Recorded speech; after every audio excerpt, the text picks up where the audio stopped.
Hello, and welcome to Management Diaries, MHN's property management podcast, where we dive into the intricacies of property management, from resident relations and maintenance to leasing and industry trends. I'm your host, Denile Doyle. In this episode, Joe McDiffitt of Coastal Ridge Real Estate joins me to talk about managing across student housing and multifamily. With a unique perspective on managing properties for these two very different renter bases, Joe shares what operators in both areas can learn and the career lessons that come from working across these two segments. Hi, Joe. Welcome to Management Diaries. It's great to have you on. Hello, Denile, and thanks so much for having me. I am definitely a bit of a podcast rookie, but I'm looking forward to the conversation today. Joe, I know you'll do great. I'm not worried at all. Excited for us to talk about this topic of managing student housing and multifamily and kind of how to navigate those two areas as an operator, as a property manager. So if you could start off by telling me what makes Coastal Ridge's portfolio unique. Yeah, absolutely. So first and foremost, I think we've got a fairly unique history. We've been around for a little bit greater than a decade. What started as some single-family homes near Ohio State University is now today a portfolio approaching 120 communities across the United States. What makes us a little bit unique, like most owner-operators, we are vertically integrated, but we do all types of rented real estate. And what I mean by that is everything from value-add student housing to conventional multifamily, to new development, to even our own developments in the build-to-rent space. So we have a very, very diverse portfolio in terms of product type. Okay, so the portfolio is very diverse, and so there's a lot going on. So I'm sure your day-to-day looks very diverse as well. So I'd love to zoom in on that. Can you tell me what your typical day-to-day looks like in your role? Can you describe that for us? Yeah, as most operators probably know, it's not necessarily a standard day-to-day, although we try and bring as much consistency to the table as we can. When I first began in property management, I was managing a student community in Toledo, Ohio, and my now wife, who I was dating at the time, used to ask me this question: what do you do during the day? And my answer was, well, one minute I'll be getting chastised about two residents that can't agree over sharing their milk in their unit, to 30 minutes later hopping on a phone call to discuss the return profile of a $2 million value add program. And that is the diversity and breadth of what we do as property management operations. So, kidding aside and knowing that history, I try and focus on who our three customers are at Coastal Ridge, and of course that's our team members, that is our residents, and that is our investors. And keeping those three in mind, helping that shape what a successful day looks like. I can tell you I am insanely lucky to be surrounded by a very, very strong team, whether it be our support departments or our direct operators. But try and spend our time making sure that our results are healthy, getting resources where they need to be if things aren't where we think they should be. And then, of course, just making sure we have a healthy platform in terms of systems and training and support. Your day-to-day is very busy as you're managing your team and then also just covering all of these different responsibilities in these different areas. Yeah, of course. Having such a broad portfolio certainly makes things interesting as well. Of course, both conventional and student housing have their own cyclicality. So keeping forward-thinking measurement of results with so many different various business plans because of our diverse portfolio keeps us all busy. Let's dig into the nuances then, right? You have this very diverse portfolio at Coastal Ridge, aside from the build to rent assets with managing student housing and multifamily. So, what are the biggest operational differences when it comes to those two? In student housing, you're typically focused on one main move-in day for the year, one main move-out day, where you're doing this heavy pre-lease cycle, sometimes 12 and 13 months in advance of their move-in date. Obviously, there's a lot more steadiness to our conventional multifamily portfolio with constant move-ins and move-outs throughout the year. Of course, within our student portfolio, We are leasing by the bed versus by the unit, so things even down to who your roommates are going to be and making sure we're providing a really good customer experience in that fashion. There are some key differences in what we measure across those two portfolios. As one distinct example, in student housing, if you're able to achieve a renewal conversion ratio of 40%, we consider that a highly successful year. Whereas in our conventional portfolio, we're focused on a higher number, maybe in the 60 to 65% range. What is something that people tend to get wrong about student housing? What is the most common misconception that you hear about managing student housing? I think probably two themes really stick out in this category. Number one, I would not underestimate the sophistication of this customer base. Just because they're young people, just because they're just now renting apartments for the first time, doesn't mean that their needs or their ability to shop the market should be overlooked. They're exceptionally good at utilizing the internet to their advantage to understand the market landscape, to understand the level of service they should expect at your community, to understand what other current or former residents are saying about those communities. So I would definitely consider them sophisticated shoppers and sophisticated renters. I would also say the second misconception is that student housing markets and multifamily markets are always these wildly separate markets. I can tell you that these renters are shopping all product types that are available to them, whether it's a single family home, a student housing purpose-built community, or a conventional multifamily that's nearby. Just because it doesn't have the moniker of student housing doesn't mean it's not a competitive product. That's really interesting, Joe. Student renters, they are very informed, right? They're very well informed. You have to think about that when you're thinking about how to cater to them. Yeah, that's exactly right. Word of mouth still continues to be significant, especially in these student markets. What you heard through the organizations you belong to on campus, or maybe a sibling, of course, usage of social media, online reviews, things of that nature are such a significant portion of how people make a decision on where they're going to live. And of course, we want to be successful in how we attack each of those things, but it really does still come down to the resident experience.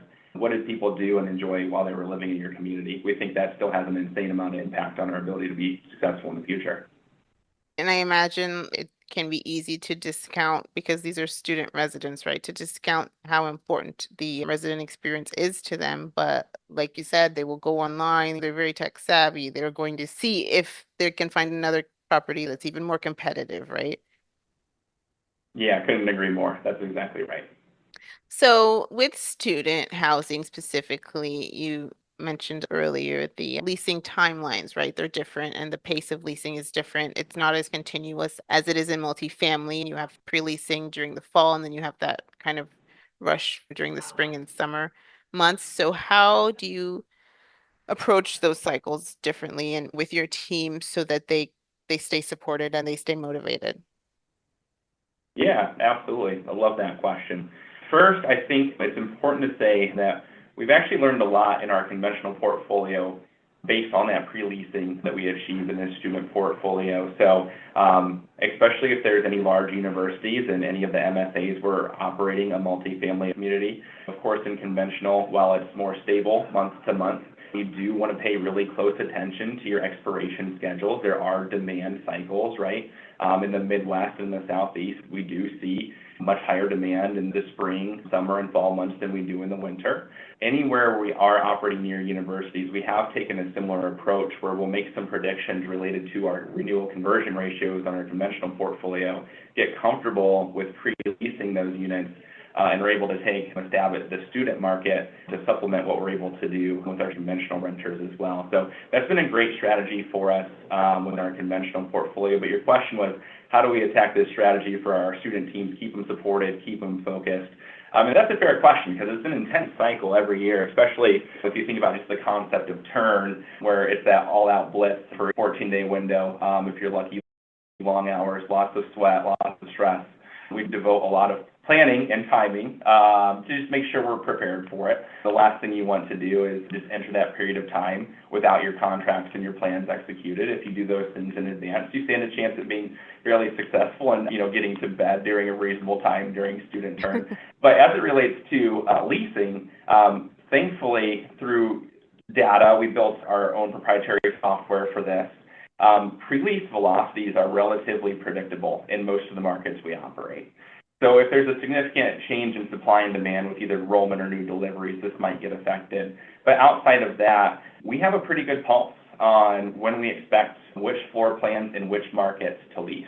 And what that allows us to do is make sure we're deploying resources to our properties at the right time. We have a program, something we're really proud of, a team of insanely strong sales individuals called our national leasing specialists. These individuals can support remotely or in person. If we know that we're going to pre-lease 10 or 20 or 30% of our rent roll in a given 2 or 3 week period, you don't want to lose out on that velocity due to not having the human capital on site or in support to get those leases. And at the same time, you don't want to staff your property for 12 months how you need to for your only single biggest month of the year. So by utilizing our data, the software that we built, and deploying really good support team members, we feel like we're able to have some predictability to the sales cycles and support our teams exactly when that time comes. Sounds like the tool does really help you to prepare and plan because it is all about timing, right? And turn Yeah, season, everything's crammed into, like you said, this 2 week period. So it can be overwhelming. It's that's exactly right. Try to make it not so, but it will either way be incredibly hard work. And if anybody from Coastal Ridge is listening, thank you for your insanely hard work. Look forward to getting out there with you, trashing out some units later in July. okay. So, Joe, when we're thinking about managing across these two segments, right? Multifamily and student, tell us how the strategy has crossed over for you, something that you've used for multifamily and implemented on your student side. You mentioned, I think, one or two. Are there any other lessons that you've carried over from one property type to the other? So much we learn from every new property we add, every new team member we add. I hope we're constantly evolving. I think at a super high level, what I would say our conventional portfolio does exceptionally well that we'd like to adopt more in our student portfolio would just be, these are typically more long-term renters across the conventional portfolio. So we find the attention to care and detail at the community level, like curb appeal and resident experience and resident programming, we're all really dialed in and really sophisticated. A really good reminder that people live where we work can be a messy concept, but also a beautiful concept. We can have really good positive impact in people's lives. So I would say it would be the resident experience and care for the community of our conventional portfolio. And then on the flip side of that, it's the hustle and the grit of our student portfolio. Of course, we want to have successful marketing campaigns and good, strong marketing budgets, but in student housing, sometimes you just got to go out and get the traffic yourself. And I love that hustle. So if we can get the care and the polish of our conventional portfolio, the grit and the toughness and the hustle of our student portfolio and combine those things, I think we'll be pretty darn strong operators. I love that. You said it can be a messy concept, but also a beautiful one, right? You're able to kind of carry these mindsets and these best practices that you can apply to both, provide the best experience for both segments. Yeah, that's right. We're sincerely hopeful they both lift one another up and make us stronger. So because there is differentiation in the product type, there are some roles where it makes sense to be focused on our student portfolio only, like a specialized marketing position. But there's many roles that make sense to overlap and take advantage of, the positives of both, whether it be in capital side with our human resources team or IT. So we do try and find that balance of, where it makes sense to be specialized based on product type and where it makes sense to share the knowledge and the resources and achieve scale. Because there are some areas where overlap is beneficial for both, right? But there are other areas that are just they're very individualized, right? Because certain things are more important to one resident base than to the other. So what are the key areas where this nuanced and specialized approach does become more important? While there certainly is overlap in some of the marketing strategies you'll deploy across both product types, there is definitely nuance. So, similar to our approach to leasing velocity cycles and deployment of resources, the same thing could be said of when and how you're deploying your marketing dollars. And think those are pretty distinct strategies between those product types. Of course, we briefly talked about student turn. You're doing 60% of your units, turning them over in a 2 to 3 week period, where our conventional portfolio is 12% of your rent roll, every month on the really high end. So, we have resources dedicated specific to helping plan student turn. We get that kicked off in October, leading up to the following August. So, a full 10 months in advance of planning and resourcing and procurement and all of those fun things. Some areas that overlap, while there are differences in setup, having a software team that is keenly familiar of, the strengths and weaknesses of both sides of the portfolio and getting exposure to all the different softwares available to us, I think has served us really well to not have a bifurcation in that specific category. Are you seeing any difference in, let's say, amenities or communication preferences? Are those areas where you also have to take a more specialized approach? Yeah, that's a very interesting question. As we've seen in student housing over the last decade, there's been this amenities arms race. The level of amenities that exist today are now in alignment with some of the highest Class A luxury multifamily communities there are out there. I would say that differentiation has shrunk quite a bit. There certainly can be technology gaps. I wouldn't say that's necessarily specific to the product type. It's a little bit more community-based and maybe age demographic based on the community. But as you can imagine, people are a whole lot more comfortable today with, text messaging as a super convenient form, whether it be for resident engagement of our existing communities or for prospect management and lead nurturing and things of that nature. So high usage of AI messaging, text messaging, et cetera. As you can imagine, phone calls are way down, emails are okay, but text messaging is through the roof. And that's across nearly all product types at this point in time. I can tell you the way we look at this, however, especially with the proliferation of AI in our space, there's only 2 or 3 major tools being used currently. So if you go out in the market and you shop 5 or 6 different communities and you're talking to the same bot across all communities, how do you actually stand out when it becomes so highly commoditized? So we still do believe there is significant value in having really strong team members that are able to curate that customer experience, whether it be nurturing a lead or providing the resident experience.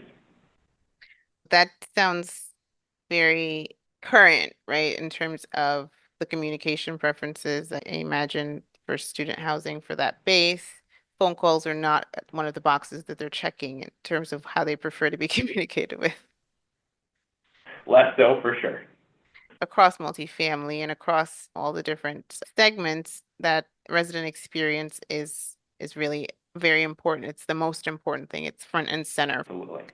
Joe, to wrap things up, I always like to ask for whether it's a piece of advice or an insight or just a valuable lesson that you've learned throughout your career. So I was given a heads up, this might be one of the questions, and I sat around and thought to myself, how do I boil it down to just one answer? I can tell you I've been very lucky to have some wonderful mentors and leaders throughout my career. And have received so much good advice. And then, of course, still believe that most lessons are best learned the hard way, which I still do plenty of today. But to answer your question directly, I boiled it down to just a couple. The first means the most to me is if you're the smartest person in the room, you're probably in the wrong room. I learned a long time ago, the stronger our teams are, the more successful they'll be, the more successful I'll be. So try and dedicate as much time as I can to make sure we're getting the right people here, that providing the culture that people want to stay and grow. So if I would boil it down to just one thing, I would say it's probably just that. But a few other ones came to mind for me, and the reason I bring this one up is it's something I wish I would have done better earlier in my career, and that is the value of networking and building a network. Today, it's great for purposes of understanding what's happening in the industry and tracking things at a macro level. It's great for relationships and business development, but even early in your career, just to have peers to learn and have relationships with and grow in your careers together. So don't underestimate, even if you're very early on in your career, the value a really strong network can provide. It's not necessarily easy or a comfortable thing to do, but it is worth the investment in yourself to go and make connections and follow up with them and really nurture those relationships. And the final thing that always holds true, I've answered this question internally for my team, but I believe it's really important, that discipline eats motivation for breakfast. So don't wait to be motivated. You're leaving your day up to luck if you do so. Stick with it, wake up, get after it. I'm going to start with that last one. Discipline eats motivation for breakfast. That's right. And obviously, the idea behind that is definitely a powerful one. But really also, as you're saying, finding yourself and inserting yourself into spaces where others are stronger and smarter and really getting connected with people like that and surrounding yourself with those people. And part of that is networking, right? That's how you do that, is you go and you find the mentors and, those people who've been in the industry longer, and that's how you get better yourself. Yeah, that's exactly right. Especially in our space, there's so many incredibly smart people that are generous with their time and willing to help bring you along. And then, at some point you have the opportunity to do that yourself and pay it forward to others. So it becomes a really cool thing. Multifamily is definitely a great industry when it comes to having these kinds of networking groups and opportunities, right? And you really have all of these outlets to kind of align yourself with and these events to join and really to surround yourself with people who are going to say, I'll show you, I'll teach you, I'll train you, I'll mentor you. That's definitely great advice for our listeners. So we've come to the end of our episode, Joe. I really want to thank you for coming on and just talking about student housing and multifamily property management and just how operators in both areas can really learn some of the strategies for how to tailor their approach and also where there's the potential for one to lift the other up and finding those opportunities to, really make both property types to grow and to thrive. Thank you. Thanks for making it comfortable for me. Enjoyed the conversation. This was fantastic. I think you've graduated from being a rookie now to an expert, so you're ready for the next one. Look out, world. That's all for this episode of Management Diaries. Thanks for listening, and we hope you'll join us again. Remember to subscribe on Spotify and Apple Podcasts so you don't miss an episode. Have you heard about our MHN Executive Council? Each month, leading multifamily experts weigh in on relevant and trending topics, and we'd love to include your insights. To join, please visit multihousingnews.com or email jessica.fear@cpe-mhn.com.